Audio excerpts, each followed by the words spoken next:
بسم اللہ الرحمن الرحیم۔ السلام علیکم۔ فجر میں نہیں اٹھتے آپ، نہیں کھلتی نہ آنکھ نماز کے لیے، اور اگر کبھی کھل بھی جائے تو سستی ہوتی ہے نا؟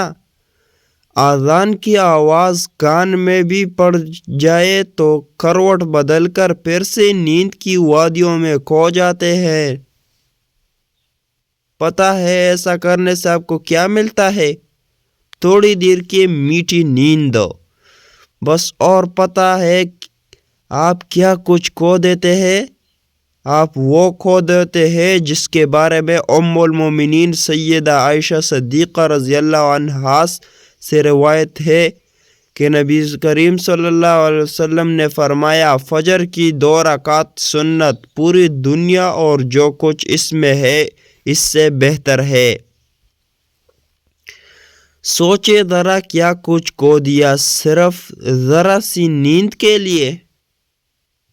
ہم تو اللہ سے شکوے کرتے ہیں کہ ہمارے کام نہیں بن رہے، ہمیں کامیابی نہیں مل رہی، لیکن جب دن کی شروعات سے پہلے صدا آتی ہے کہ آؤ کامیابی کی طرف، اس وقت کہاں ہوتے ہیں ہم تو میٹھی نیند میں گم ہوتے ہیں نا۔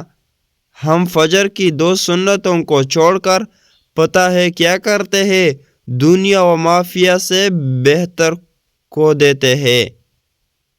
کامیابی کے دروازے خود پر خود ہی بند کروا لیتے ہیں، نقصان ہمارا ہی ہوتا ہے۔ لیکن اگر آپ فجر میں اٹھ جائے تو پتہ ہے کیا کچھ مل جائے گا آپ کو 2 سنتیں مل جائے گی جو دنیا و مافیا سے بہتر ہے، اور اگر سنتوں کا اتنا اجر ہے تو فرض کا کتنا اجر ہوگا۔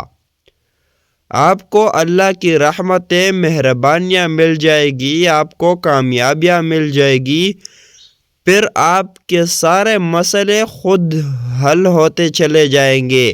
اللہ جل جلالہ آپ کے سارے کام خود ہی بنا دے گے اور آپ کا نام یقیناً فرمانبرداروں میں لکھ دیا جائے گا۔